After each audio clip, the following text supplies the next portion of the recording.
우리는 자주 있습니다. 잊어버려요.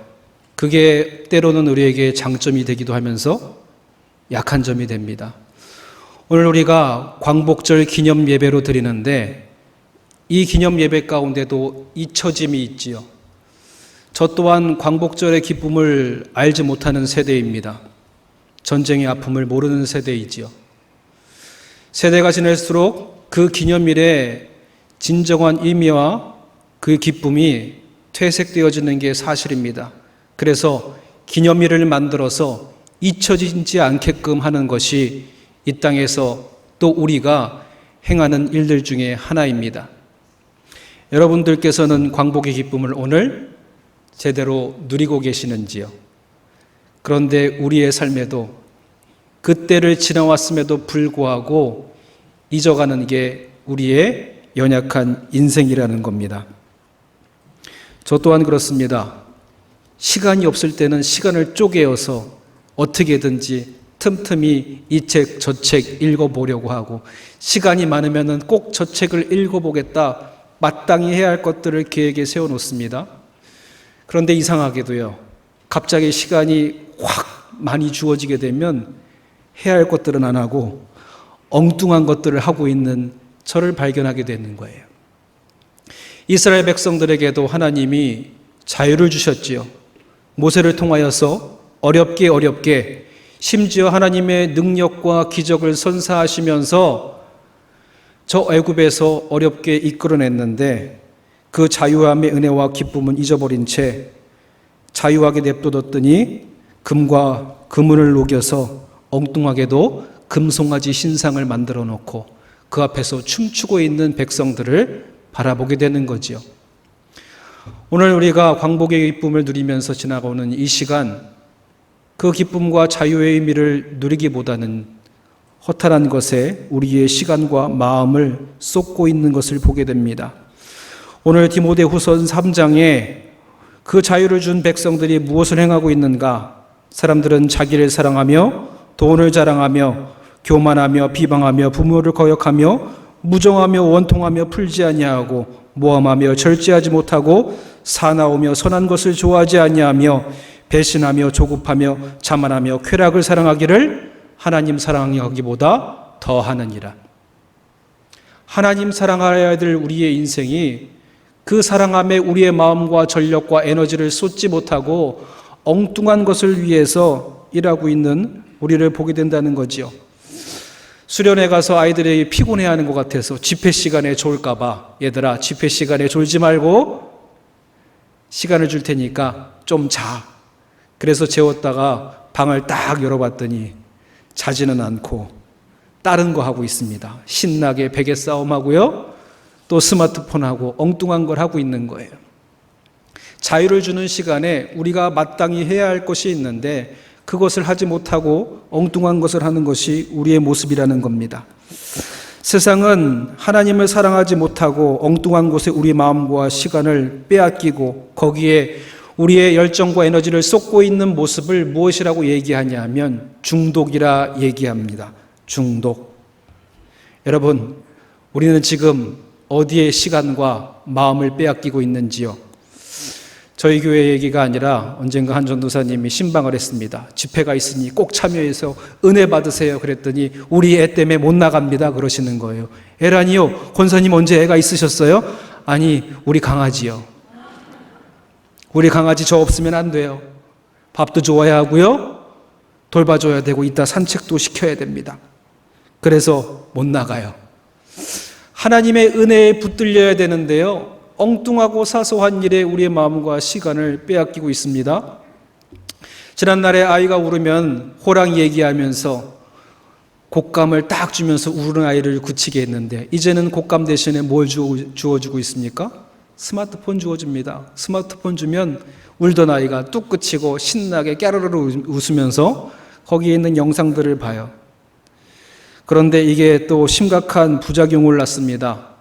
이제 애들이 공부해야 될 때가 돼서 책을 읽어야 될 때가 돼서 스마트폰을 뺏으면 이렇게 난폭한 아이가 없는 거예요. 엄마한테 짜증내고 화를 내고, 심지어 뉴스에서 한 아이가 엄마를 폭행했다는 사실에 그 원인을 살펴보니까 신나게 게임하고 있는데 엄마가 핸드폰을 빼앗아서 자기의 시간과 마음, 정말 귀중하게 소중하게 붙들어야 될 것이 무엇인지도 판단하지 못하게 하는 게 세상의 중독이라는 겁니다.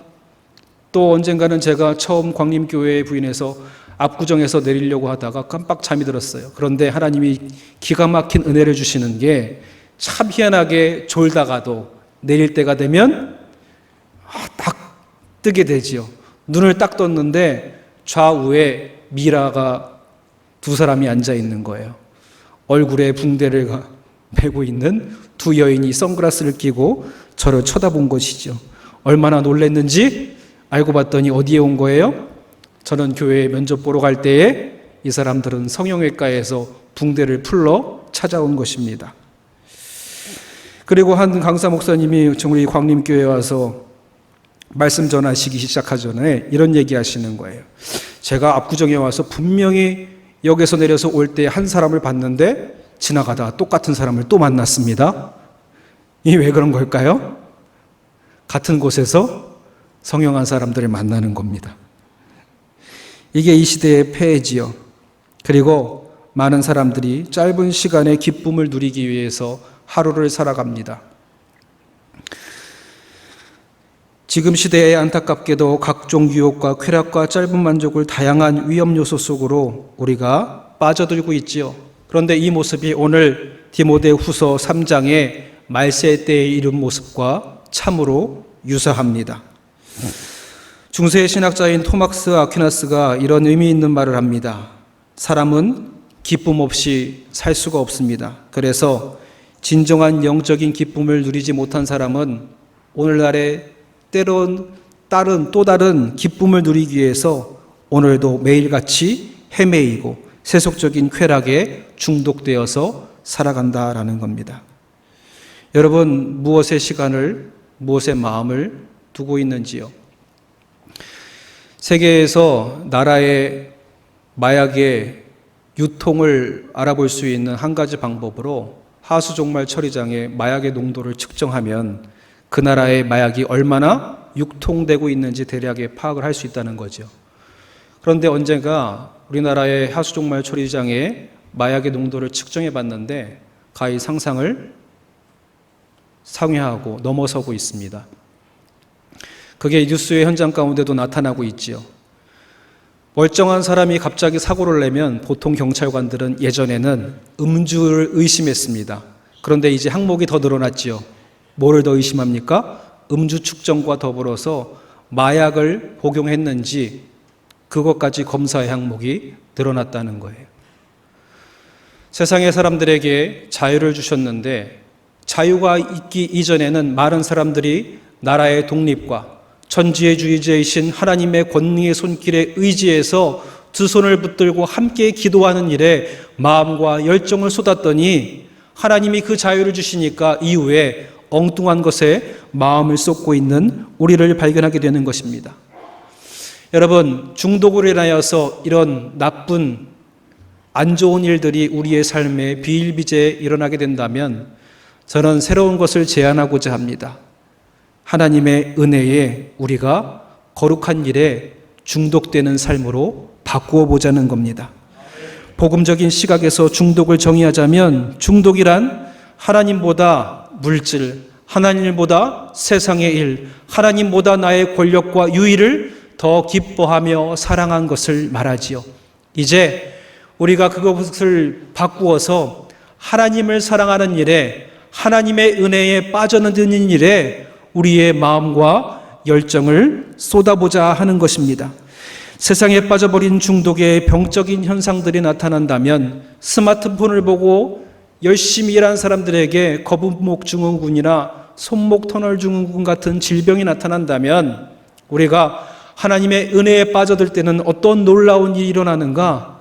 그 은혜로 또 다른 생명을 세우고자 하는 열심이 우리의 사회 가운데, 교회 공동체 가운데 일어난다라는 것이지요. 거룩한 중독, 이 거룩한 중독을 통하여서 참 자유의 기쁨에 이르는 걸음이 어디에 있는지 우리가 어떤 모습을 가지고 이 세상의 말세의 때를 살아가야 할런지 다시 한번 마음에 새기면서 은혜를 나누고자 합니다. 첫 번째로 우리가 예수님께 온전히 빠져드는 인생이 되어야 할 줄 믿습니다. 예수님께 온전히 빠져들어가는 인생. 광림교회 앞에 보면은 BBCH홀에 유명 연예인들이 공연을 할 때마다 재미있는 일들이 일어납니다.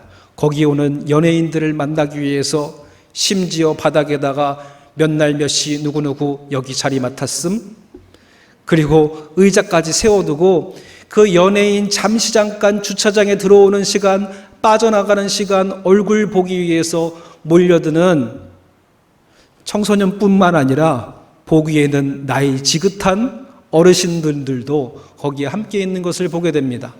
무엇을 빼앗긴 거예요?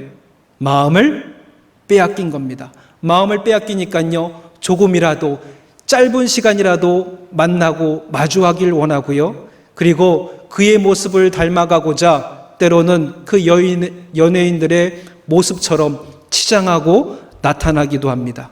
그리고 어떤 가수의 팬들은 그 가수보다도 뛰어난 가창력과 모창을 가지고 그 연예인들의 모습을 닮아가고자 하는 사람들도 있다는 것이지요. 세상을 향한 열심이 이러할진데 우리가 예수님을 만나고자 하는 열심은 더해야 하지 않을까요?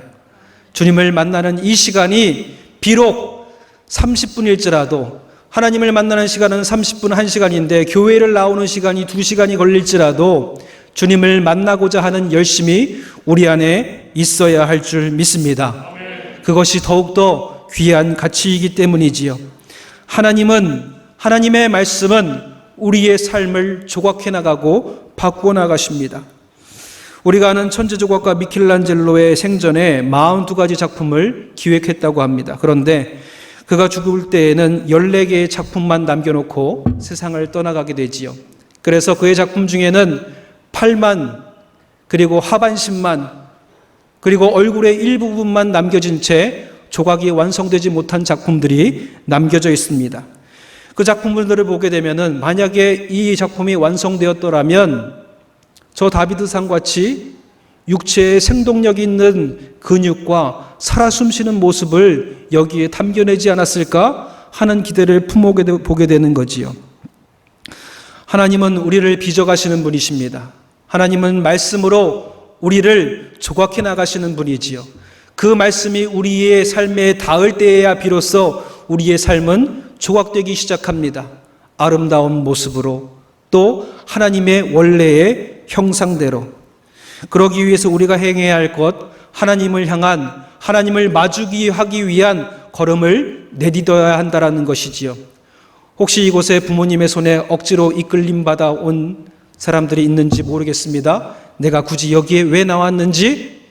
그런데 마주함으로부터 하나님의 은혜가 시작되는 줄 믿습니다. 짧은 시간이라도 스쳐 지나간 하나님의 말씀을 통해서 내 삶은 바꾸어져 가는 것이지요.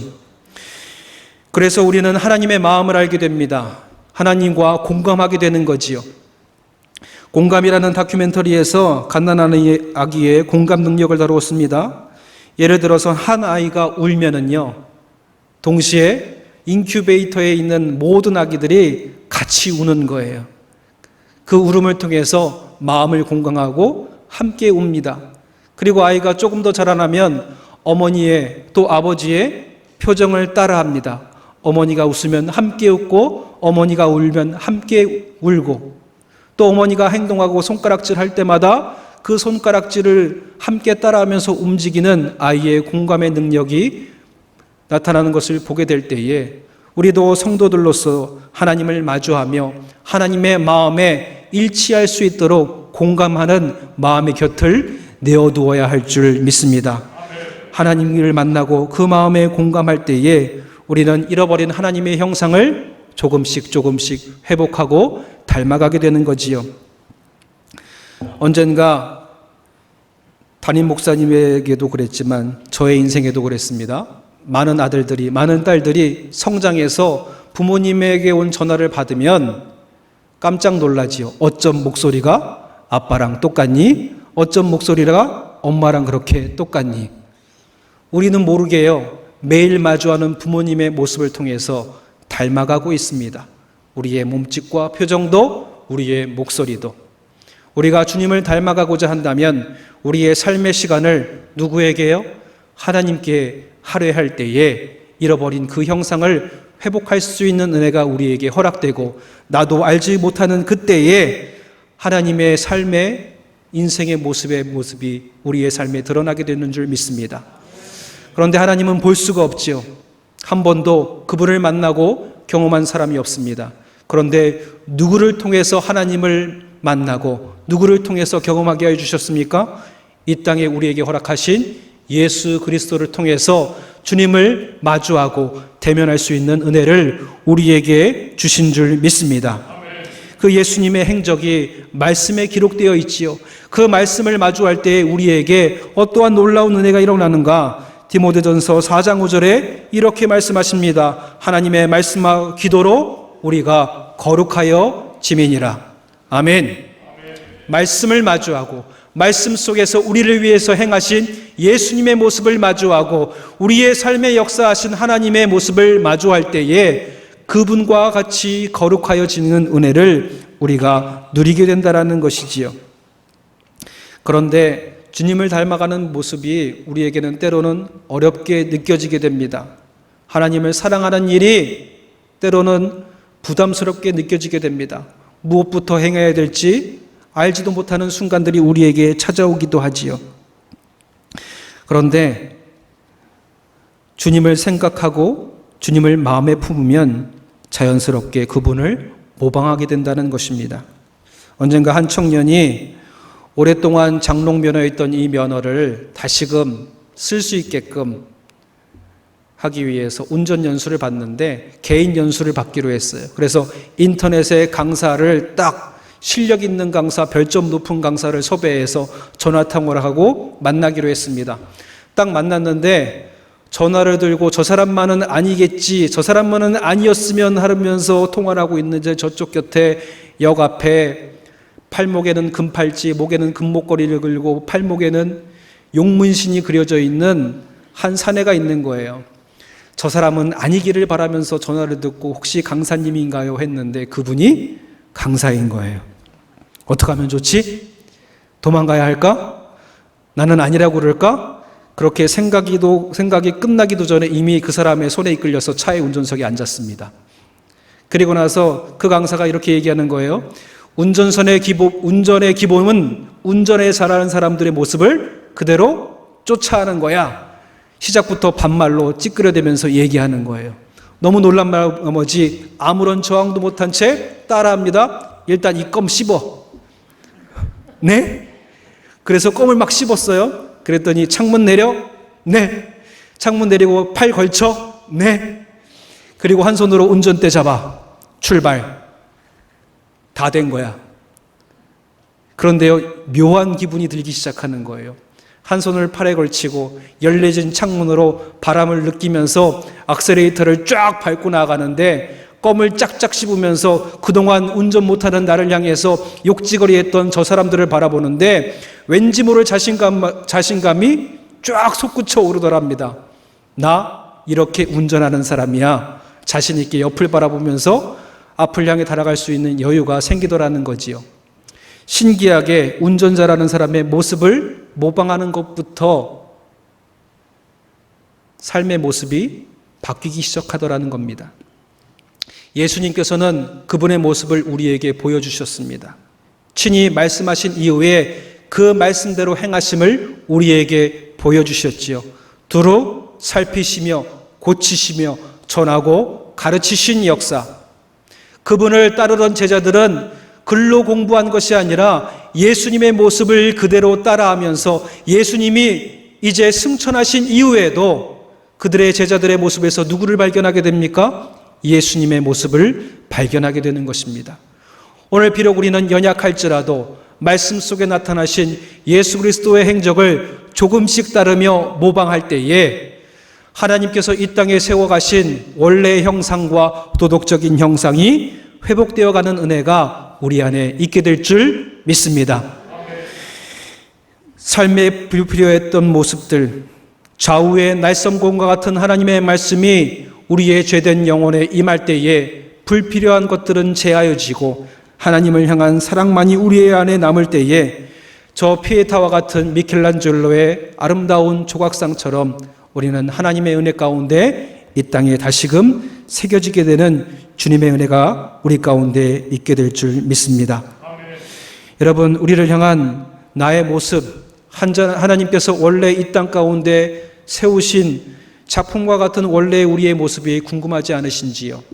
말씀을 통해서 주님의 말씀 따라 모방하며 나가면서 하나님이 이 땅 가운데 세워주신 귀한 모습을 되찾으시는 저와 여러분들이 되시기를 주님의 이름으로 축원드립니다. 두 번째로 이웃을 사랑하는 일에 우리가 푹 빠져야 된다는 겁니다. 이웃을 사랑하는 일에 푹 빠지라. 하나님께서는 우리에게 귀한 명령 두 가지를 주셨지요. 첫째 되는 것은 하나님을 사랑하는 것이요. 둘째 되는 것은 내 이웃을 무엇과 같이? 내 몸과 같이 사랑하라 하는 이 크고 놀라운 계명을 우리에게 주셨습니다. 그런데 이웃 사랑을 향하는 우리의 마음도 세상의 악한 행실을 통해서 주저하게 만드는 거지요. 선한 사마리아인처럼 이웃의 도움을 필요한 사람들에게 선한 행실을 행하는 것이 마땅한 일인데 때로는 악한 자들은 이마저도 이용하는 자들 때문에 우리의 선한 행실을 주저하게 만드는 일이 우리 가운데 비일비재하게 일어난다는 것이지요. 언젠가 인터넷에 한 할머니를 돕는 한 여학생을요, 갑자기 차가 한 대 나타나서 납치해가는 영상이 퍼지게 된 겁니다. 납치 사건이었죠. 노인을 도우려고 하는 선한 마음을 악용해서 납치해서 돈을 갈취하려는 악한 행실의 사람들의 마음이 그 가운데 있었습니다. 하나님을 사랑하고 이웃을 사랑하는 하나님의 참 자유의 기쁨을 누리는 자들의 은혜를 잃어버린 자들의 모습으로 인하여서 우리도 그 선한 행실을 행하는 것이 도리어 이 땅 가운데 어리석은 자의 모습이 될 것이다 하는 세상의 가르침에 빠져들어가고 있습니다. 야, 벌려주기보다 너부터 챙겨. 너 건강부터 챙겨. 너 일석부터 챙겨. 네가 살아야 가족도 산다. 베풀고 나눠지는 인생을요, 어리석다 말하는 게 지금의 시대입니다. 말세의 사단의 전략은 사람들로 물질에 빠져들게 합니다. 물질을 얻기 위해서 노름에 빠져든 사람, 그들의 사람들의 모습은 어떻습니까? 다른 것으로 망가지면 저 혼자 망가지는데 노름으로 망가진 사람은 그 한 사람뿐만 아니라 그 가정이 망가지고 관계가 깨어지고 사회가 무너져가는 모습을 우리가 보게 되는 것이지요. 사단은 물질 하나로 사람을 하나를 낳고 줄줄이 낚아서 그 사회와 공동체가 무너지게 만듭니다. 돈을 얻으려고 물질을 쫓는 사람들은 허공을 치다가 결국에는 무너지는 인생을 사단들은 기뻐한다는 것이지요. 그런데 우리가 보아야 할 것은 물질이 아니라 거기에서 외면된 하나님과 함께 우리의 하나님의 형상을 닮은 하나님의 백성들을 우리는 잊었음을 다시 한번 생각하고 저들을 향하여서 내게 주신 하나님의 은혜와 사랑을 펼쳐야 할 것을 하나님께서는 우리에게 다시 한번 원하고 계신다는 겁니다. 세계 최고의 부자 가문이었던 메디치 가문이 그런 가문 중에 하나였습니다. 이 메디치 가문은 16세기에 교황을 2명이나 배출했고요. 프랑스 왕실에 2명이나 시집 보낸 왕가의 가문이었으면서 피렌체 예술가와 학자를 후원하면서 르네상스 시대를 열었던 놀라운 가문입니다. 이들에게 후원받은 사람들 중에는 우리가 너무나도 잘 알고 있는 사람들이 있지요. 갈릴레오가 있고 마키아벨리, 그리고 아메리카 대륙을 발견한 콜럼버스가 그 중에 하나입니다. 메디치 가문은요, 물질을 쫓아 이익을 추구하기보다 물질이 없어서 고통받고 외면당하고 꿈을 펼치지 못하는 사람들을 후원하고 세우는 일에 전심과 전력을 다했습니다. 그런데 놀랍게도 그들을 세워감에 도리어 그 가정이 풍족해졌고요. 그 가문이 온전히 서게 됨을 바라보게 되는 것이지요. 여러분, 진정한 분은 나를 위해 세울 때가 아니라 서로를 위해 세울 때 더욱더 풍성한 은혜가 우리 가운데 임하게 될 줄 믿습니다. 언젠가 코로나로 인하여서 임대료로 어려워하고 있는 상권을 살리고자 하는 사람들의 움직임이 일어났습니다. 수많은 사람들이 임대료를 내지 못해서 가게 문을 닫고 있을 때에 삭막한 그 거리에 다시금 사람들이 북적거리는 일들이 일어나서 기자들이 찾아가서 어떻게 된 일인가 살펴보았더니 거기에 상권에 있는 그 상점의 주인들이 마음을 모아서 이 사람들이 다시 서길 때까지 임대료를 낮춰주고 몇 달간은 받지로 않기로 결의를 한 것이지요. 그러니까 이 상권이 다시 살아나고 거기에 가게의 활성화가 일어나고 도리어 월세를 못 내서 임대를 주지 못하는 일이 아니라 그 사람들이 더 잘 돼서 이 임대인들이 더 큰 돈을 얻게 된 일이 그 가운데 있었다는 것입니다. 그런데 여러분, 우리가 이웃을 생각하고 저들에게 손을 펼치는 것 배로 받기 위함이 아니지요. 무엇입니까? 내가 받은 하나님의 은혜를 전하기 위함입니다. 바울이 마게도니아 교회의 성도들의 자신들이 저 고린도 교회와 예루살렘 성전의 기근을 위해서 헌신하고자 하는 그 마음이 당신의 능력이 지나도록 헌신하였음을 전하고 있습니다. 그리고 그들이 어떻게 바울에게 요청하냐면 저들을 위해 섬길 수 있는 기회를 우리에게 달라 요청합니다. 섬길 수 있는 기회, 그 부분의 원문을 살펴보니까요, 그 섬김의 기회를 무엇이라 표현하냐면 특권이라고 표현합니다. 특권. 어떤 특권인가? 하나님께 은혜를 받은 자의 특권입니다. 누군가에게 사랑을 베풀고 누군가에게 내 물질을 나눌 수 있는 이 은혜는 누구에게 허락된 은혜인가? 하나님의 은혜를 받은 자만이 누릴 수 있는 기쁨이며 특권이라는 것입니다. 여러분, 하나님의 은혜를 받으셨습니까? 하나님의 자유함의 참자유를 오늘 소유하셨습니까? 그 특권을 오늘 세상을 향해서 마음껏 표현하시는 저와 여러분들이 되시기를 바랍니다. 100만 원과 1억, 그 중에 무엇이 가치가 있습니까? 여러분께 물어본다면 이 물음 자체가 어리석다 할 것입니다. 당연히 현실적인 가치로 보면 100만 원보다 1억 원이 더 큰 가치이지요. 그런데 세상의 사람들은요, 이 100만 원의 이익을 얻다가 더 큰 손해를 바라보는 일들을 바라보게 됩니다. 건설 현장의 공사 노동자들이 목숨을 잃는 현장을 찾아보게 되면 100만 원의 안전장치를 다 하지 못해서 그 이상의 생명을 잃고 더 큰 손해를 보게 되는 일들을 비일비재하게 보게 되는 것이지요. 여러분, 오늘 우리는 어떤 가치를 향해서 내닫고 있습니까? 무엇을 실천하고 있습니까? 무엇을 위해서 우리의 삶의 방향을 고쳐 세우고 열심을 다하고 계시는지요? 야구에서 홈런은 타자들에게 영광이 됩니다. 그런데 여러분, 홈런을 칠 때 가장 중요한 것은 무엇입니까?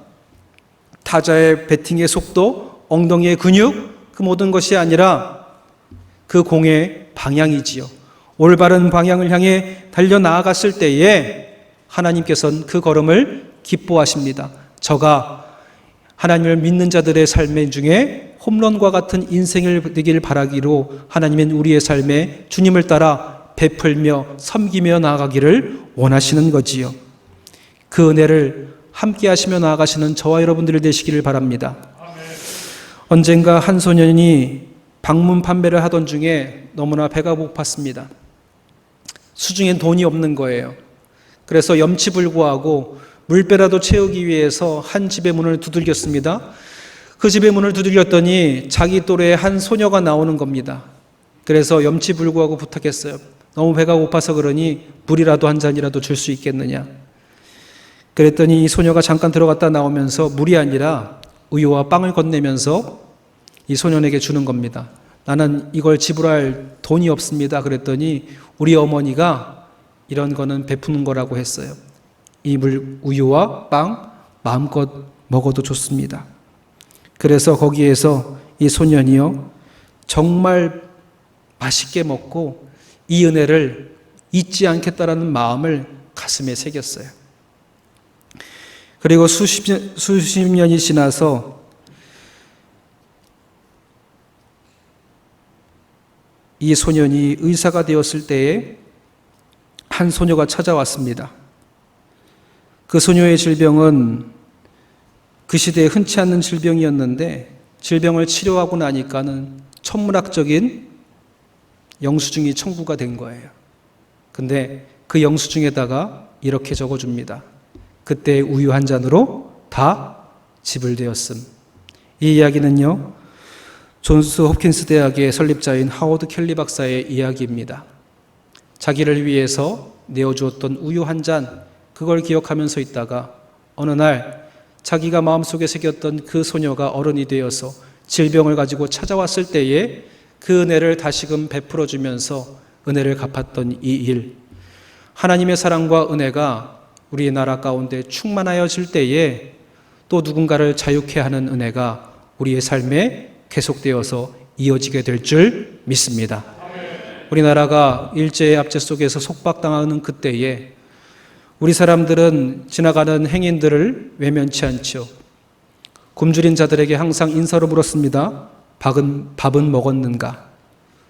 굶주린 자들에게 없는 식탁을 함께 나누고 베풀었으면서 또 어려워한 이들, 또 나라를 위해서 목숨 걸고 쫓기는 자들을 숨겨지고 했던 우리나라, 또 우리의 하나 되려고 했던 그 노력들이 이제 자유함을 누린 이 시대에 엉뚱한 방향으로 흘러가는 것이 아니라 하나님께 받은 사랑을 다시 한번 이웃들에게 베풀면서 물질로 인하여서 어려움 당하는 자, 질병을 당하여서 또 고통받고 억눌림 당하는 자, 저들을 자유케 하는 일에 우리가 사랑을 쏟아야 할 줄 믿습니다.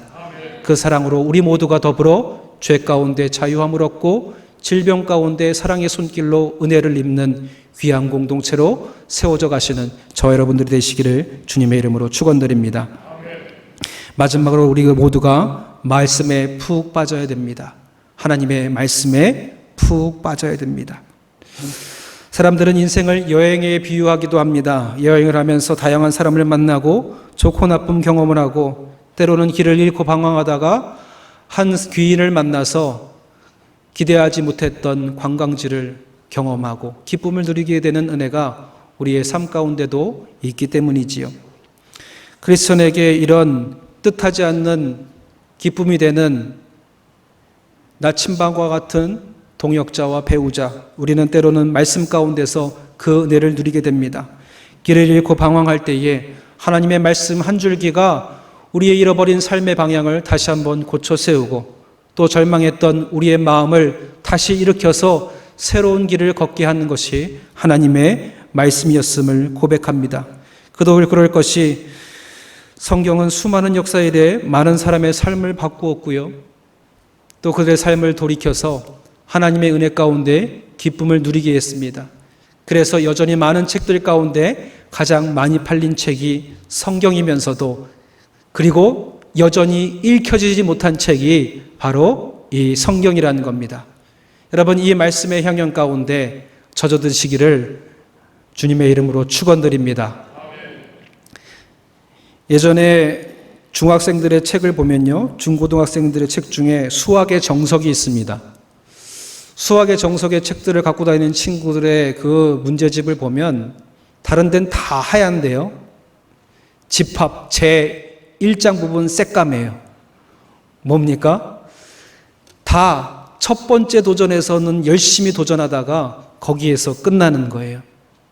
그 책을 다 알지 못하고 중학생 3년이 끝나고 고등학생 3년이 끝나버리는 것이지요.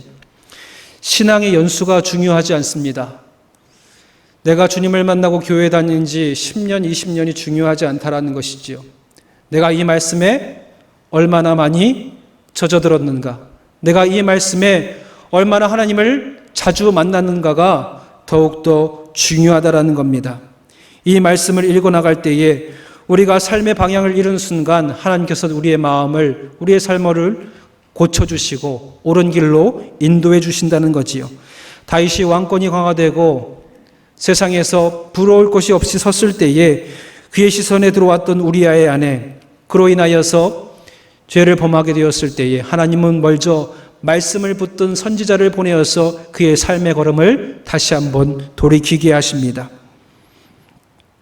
여러분, 우리의 삶의 걸음은 지금 어디를 향하고 있는지요? 하나님께서 주신 참 자유를 가지고 그릇 행하고 있지는 않은지 말씀을 통해 우리가 빠져들면서 우리의 삶을 고쳐들고 하나님께서 말씀으로 주신 귀한 삶의 방향을 다시 한번 올바르게 고쳐 세워나가야 할 줄 믿습니다.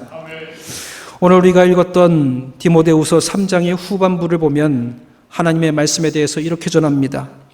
3장 15절로부터 17절, 디모데를 향하여서 내가 어려서부터 성경을 알았나니 성경은 능히 너로 하여금 그리스도 예수 안에 있는 믿음으로 말미암아 구원에 이르는 지혜가 있게 하느니라.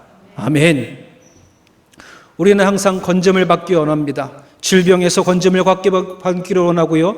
관계의 문제 가운데서 건짐을 받기를 원하고 또 우리의 나라의 위기 가운데서도 건짐을 받기를 원합니다. 구원을 향한 갈망은 항상 있는데 그 구원을 찾는 걸음은 항상 엉뚱한 가서에 가 있는 것이 우리의 걸음이라는 것이지요. 그런데 그 구원받을 곳 유일한 장소 하나의 구원되심은 누구에게 있는가? 바로 예수 그리스도에게 있음을 다시 한번 우리에게 새겨주고 있습니다. 그리고 그 예수 그리스도를 어디에서 만나는가?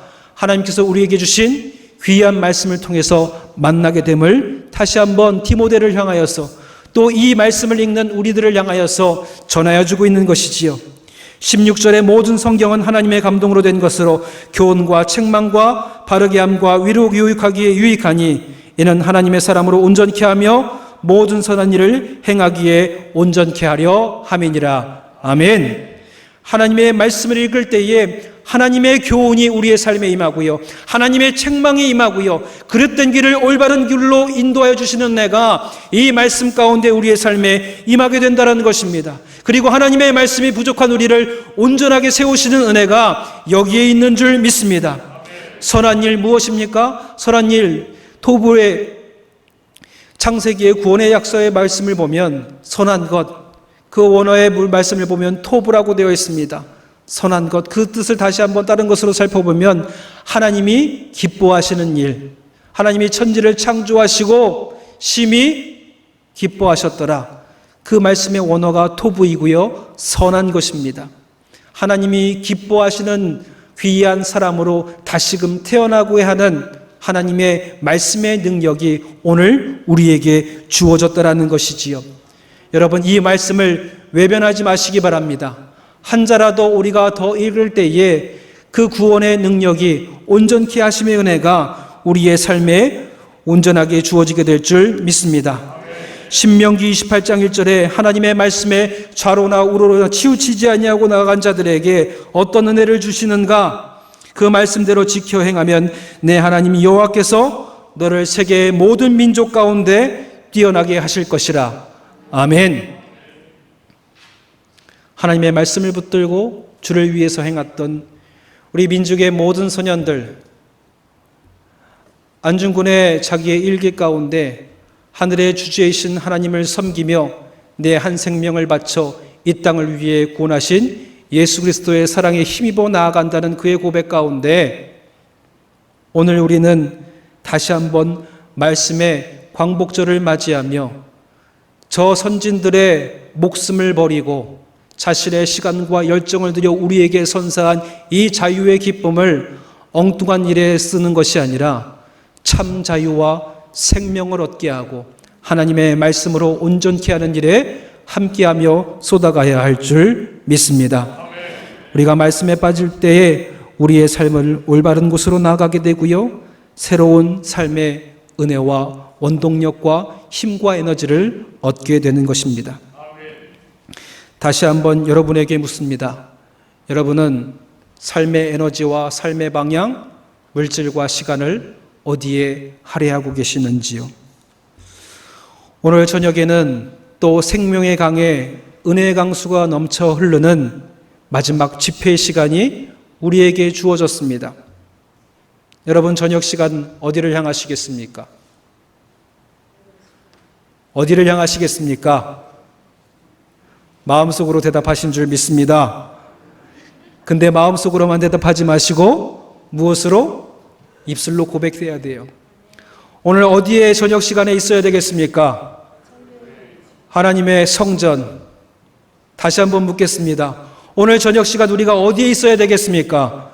하나님의 거룩한 성전이 오늘 우리의 저녁 시간, 주님께 드려야 할 시간이요, 주님께 드려야 할 마땅한 에너지요, 우리의 삶의 걸음이 되어야 할 줄 믿습니다.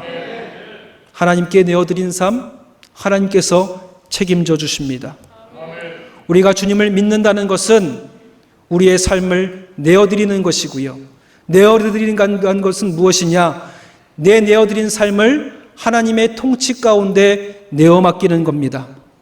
내 물질도 하나님이 다스려 주시는 것이고, 내 직장의 문제도 하나님이 다스려 주실 것이고, 내 질병의 문제도 하나님이 다스려 주실 것이고, 내가 지금 다스리고 경영하는 기업의 문제도 하나님이 다스려 주실 것이고, 내 육신과 내 기도의 간구의 모든 문제도 하나님께서 다스려 주실 것이라는 믿음이 예배를 향한 걸음의 고백 가운데 있게 될 줄 믿습니다. 말씀에 빠져드심으로 오늘 저녁에도 그 은혜를 삶의 체험적으로 누리시는 저와 여러분들이 되시기를 주님의 이름으로 축원드립니다. 여러분, 성경을 사랑한 찬양의 고백이 있습니다. 나의 사랑하는 책. 여러분, 그 찬양 다 아시지요? 그런데 그 찬양의 고백 가운데는 누구의 모습이 드러나면 그 하나님의 말씀을 읽었던 어머니의 모습이 그 찬양의 가사 가운데 담겨져 있습니다. 하나님의 은혜는요, 우리로부터 그치지 않는다는 겁니다. 내가 하나님의 말씀을 붙들고 그 말씀에 빠져들 때에 나의 모습을 보고 나의 모습을 모방하는 우리의 자녀들도 하나님의 은혜를 이어가게 되는 축복을 누리게 된다는 것이지요. 여러분이 오늘 저녁에 주님의 성전을 향할 때에 우리의 자녀들도 어려운 순간 주님을 붙들고 다시 일어설 수 있는 하나님의 통치가 임하는 귀한 복된 자녀의 인생이 될 줄 믿습니다. 그 은혜를 오늘의 삶의 모습으로 자녀들에게도 세상 가운데 드러내시며 말씀의 향연 가운데 빠져드는 저와 여러분들이 되시기를 주님의 이름으로 축원드립니다. 기도하겠습니다. 사랑의 하나님 아버지, 감사합니다. 세상에 수많은 이들이 자유함이 주어졌을 때에 허탄한 것에 빠져들었음을 보게 됩니다. 아버지, 우리의 인생의 흐름은 이제 그 자유의 심한 시간들을 허탄한 것에 빠뜨리지 아니하고 하나님을 닮아가는 일에, 예수님의 형상을 회복하는 일에 마음과 열정을 쏟게 하여 주시옵소서. 하나님께서 우리에게 은혜 주셨습니다. 하나님께서 우리에게 사랑 주셨습니다. 십자가 그 은혜를 통하여서 아버지 하나님 우리에게 대속의 은혜를 주셨사오니 그 은혜를 늦은 특권을 가진 우리가 하나님의 사랑을 전하는 인생들 되게 도와주시옵소서. 하나님의 사랑을 나누고 베풀므로 인하여서 우리에게 주시는 기쁨을 우리가 모두가 누릴 수 있게 하여 주시옵소서. 또 아버지 하나님, 창세기로부터 시작되어서 계시록까지 이어지는 하나님의 말씀에 우리가 빠져들길 원합니다. 그 가운데 하나님을 만나게 하여 주시옵시고 그 가운데 우리의 삶의 방향을 아버지 고쳐 세워주시는 하나님의 말씀을 얻게 하여 주시옵시고 우리의 삶과 마음과 생각과 질병과 우리의 기업과 자녀들의 삶도 통치하시는 하나님의 권능을 우리 모두가 만나게 하여 주시옵소서. 우리가 하나님의 은혜에 빠져들므로 아버지 거룩한 삶을 살아가는 이들에게 주시는 귀하고 거룩한 하나님의 은혜가 한운 일문이 열려지고 우리 가운데 비와 폭포수와 같이 임하게 하여 주시옵소서. 거룩한 주님의 자녀들, 오늘 저녁에 있을 아버지 하나님 은혜의 생수와 같은 강물이 흐르는 집회 가운데 먼저 결심하며 그 은혜 가운데 빠져들고자 할 때에 하나님의 은혜가 오늘로부터 시작되게 하여 주시옵소서. 그 결단이 오늘 우리 모두에게 있게 하여 주시옵시고 그 결단을 통하여서 하나님의 은혜와 사랑, 참 자유의 기쁨, 대속과 구속의 은혜를 누리는 우리 모두가 되게 도와주시옵소서. 그 은혜 가운데로 나아갈 결단 가운데 우리 모두가 서게 하실 것을 주님이 이끄실 것을 믿사오며 예수님의 이름으로 간절히 기도드렸사옵나이다. 아멘.